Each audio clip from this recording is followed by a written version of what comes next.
The takeaway is that there's a greatness in really trying to listen to and do what Jesus says.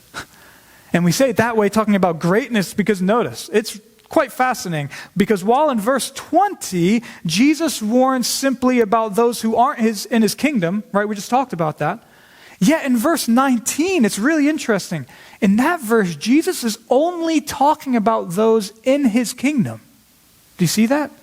And yet, according to Jesus, even in his kingdom, there's on the one hand, people who relax his commandments and teach others to do the same.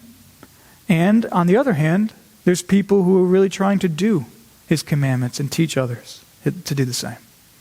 And according to Jesus, the relaxing group will be called least in the kingdom, while the more so doing group will be called great in the kingdom.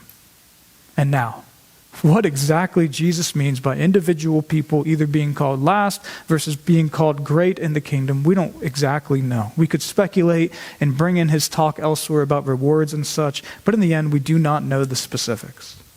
But what we definitely do know, brothers and sisters, is that it is clear from Jesus here that as an obvious takeaway from what he says there, we should aim, therefore, to not just trust and love Jesus, which is what we saw is true of every Christian in a sense in verse 20, but also now here in verse 19, we see that there's a certain greatness in really hearing and actually doing and even teaching others what Jesus says.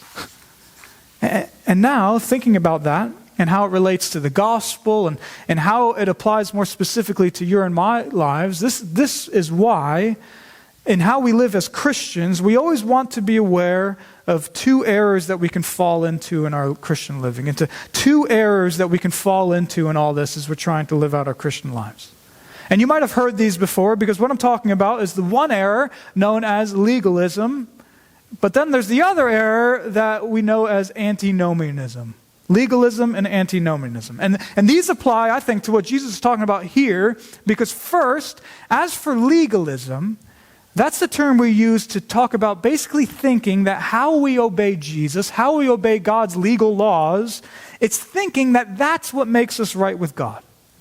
Or legalism can simply be adding to God's law, making Christianity all about rules and inventing all these things we have to do that Jesus in the New Testament never say.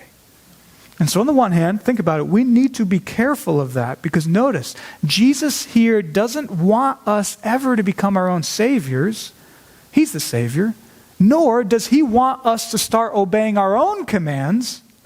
He doesn't encourage either of those things. Instead, he's our Savior and he wants us to follow him and what he says.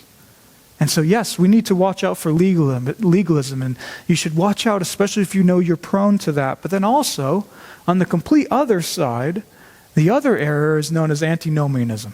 Antinomianism. And as for that word antinomianism, it's just a word that comes from the idea of being anti or against law or command. And this then is knowing that we're saved by grace through faith alone, which is true, but then it's therefore thinking that Jesus has nothing else to say to us.